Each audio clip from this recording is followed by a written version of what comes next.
Hey, I'm Lindy Chapman, CEO of DOSS Social Agents, here with Jesse.Watson, who was one of our first DOSS tech agents in Houston. Welcome, Jesse. Thank you for having me. I appreciate it. Oh, well, it's great to have you here, and I'm excited to just share with people your story, how you came to DOSS, who you were before you were a DOSS tech agent, before you were a realtor, and what set you apart. So I guess my first question is pretty simple. Let us know a little bit about who you are and how you got into this crazy business of real estate. I know, right? Well, prior to being in real estate, I got a bachelor's degree in electrical engineering, and so I was working as a supply chain director in oil and gas world. So I'm negotiating contracts, negotiating terms and conditions, issuing POs, running a team, all that good fun stuff, right?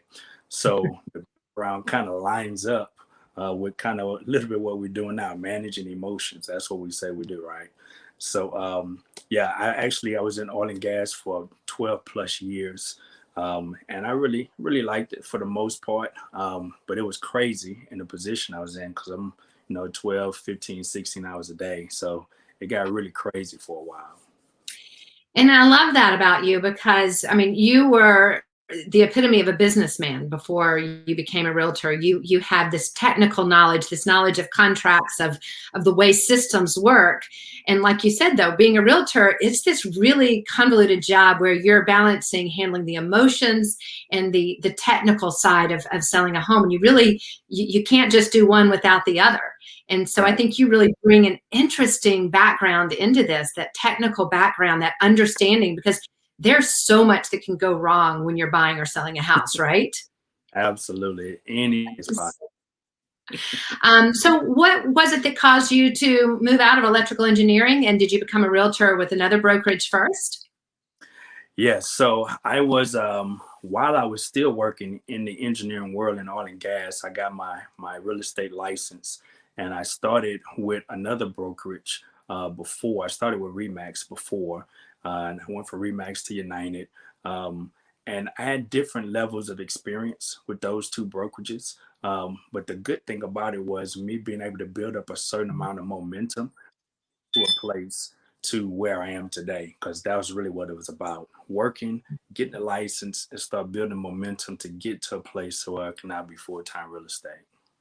Because I think most agents don't realize either, and maybe you did, how much time and effort and money it takes to go from being a freshly licensed real estate agent to somebody who is actually making money in this business.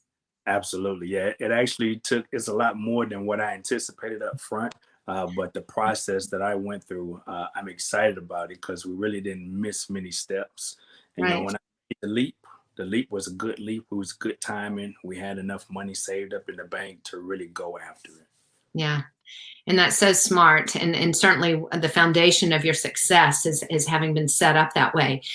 So you joined DOSS, what, a little more than a year ago when we launched, correct? Or when Yep, we began absolutely. with, Yeah, um, absolutely. and I'd be curious to know kind of what have you found that sets DOSS apart from other brokerages that you have either been a part of or that you have friends and colleagues that are a part of? Truthfully, I mean, the offering, what DOS has to offer is, in my opinion, unmatched Yeah. with any of the other brokerages. The most important piece for me is being a part of a team, being a part of a community, knowing that you're supported, not just hearing about it, but actually knowing that you're supported. I mean, the level of involvement from top to bottom that we have with DOS is unparalleled to anything else I've seen, especially as far as real estate is concerned. And you really need that in order to have a good foundation and firm success. I totally 100% agree, and I've really enjoyed getting to know the different DOS agents and to hear the same things echoed by them. And that support really does sense because it's a lonely, hard job. It's very competitive and Absolutely. often not collaborative. And I've really enjoyed and appreciated the community, the culture that Bobby Bryant and Chris Norton and the other leadership have put together. So, and it's fun to hear from you because you've had a vast experience with other brokerages. Yeah. that difference that DOSS does. And the other thing that's important, I think there's like 100,000 brokerages in the United States. Mm-hmm. There's also 2 million realtors or real estate agents. 1.5 million realtors are members of NAR in the U.S. Right. What sets you apart, Jesse, from the other 2 million real estate agents out there? Well, I'll be honest with you. I developed an attitude a long time ago that my work ethic is second to none. So, and that's the way that I function, the way I operate. I'm a servant at heart. So, coming from a supply chain world, I believe in cradle to the. If I started, I'm going to finish it, and my hands is going to be all over it. My DNA is going to be all over it. So, anybody that I work with, they get all of me, all my knowledge, resources, everything from the beginning to the end. If I got to put on steel toes and a hard hat or do measurements with the contractor, whatever it is, I'm there with the inspector, the appraisal. I'm on the phone with the lender, beating people up, whatever it is, I'm all in. I love it. And I was on a call with you not too long ago when I was first getting to know you. Didn't really know anything about your background or how long you've been a realtor or what you were before you became a realtor. And you were talking about, I think, new construction and some inspections and stuff, and the level of knowledge that you displayed in that phone call, the understanding of the technical side of what we do, right? Yeah. Because people get into this business because they love people. They're hospitable. They like houses. They like staging. We can't lose sight of the fact that we have to know so much about the systems in a house and the questions to ask. Absolutely. Would you say that's one of your top skills when it comes to especially new construction or inspections of a home? I absolutely would. And from the oil and gas world, understanding those schematics and those drawings and all of that and everything that it takes plays a major role. And the other beautiful side of it is I'm also a licensed insurance adjuster. I'm a licensed insurance agent, so I can sell you insurance, explain the policy, and help you with your claim, all of the above. So a lot of that tied in really rolling and what I bring to the table. And if your client has kids, you're good at that too, because I understand you have 4 children. You give parenting advice. Absolutely. That's awesome. What do you see one of the biggest mistakes that home sellers make, especially right now, where it seems like all you need to do is put a sign in the yard to sell your home?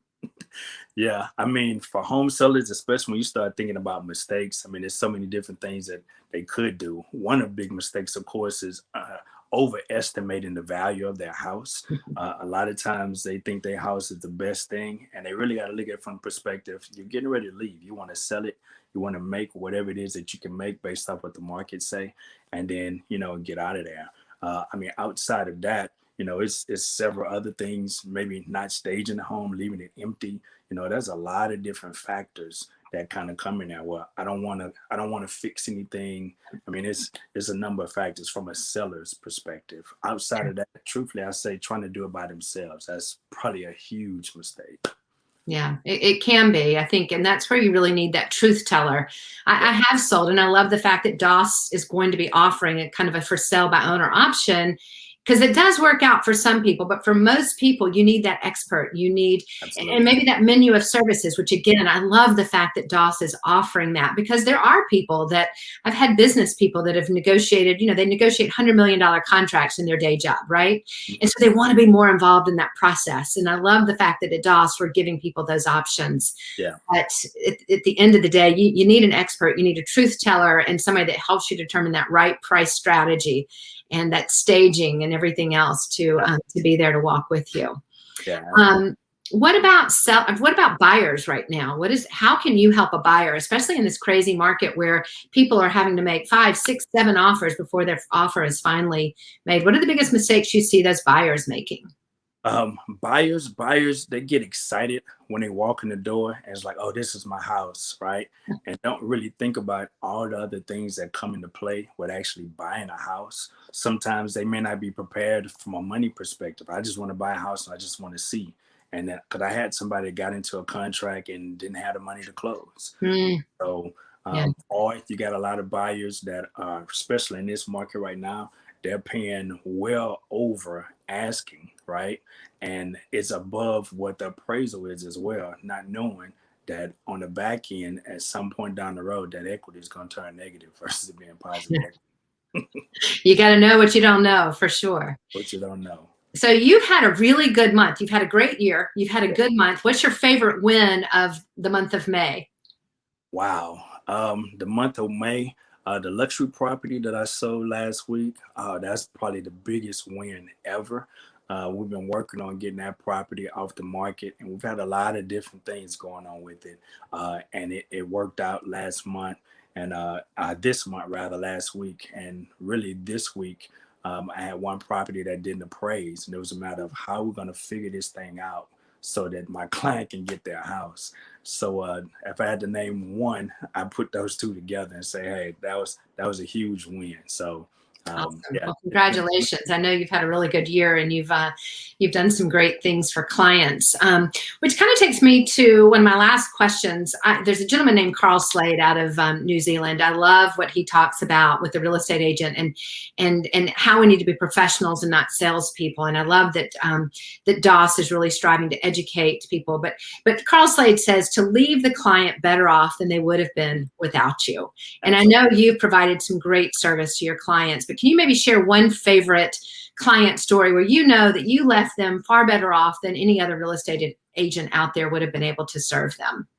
I received that, first of all. And you're right. That is a huge, huge deal. I've had one client just recently, they really honestly didn't know anything about the process. So when I say we had to walk through each and every step, we walked through each and every step. And I think I gave them so much information to where, truthfully, the idea was, if you can do it without a realtor, then you have enough to be dangerous, right?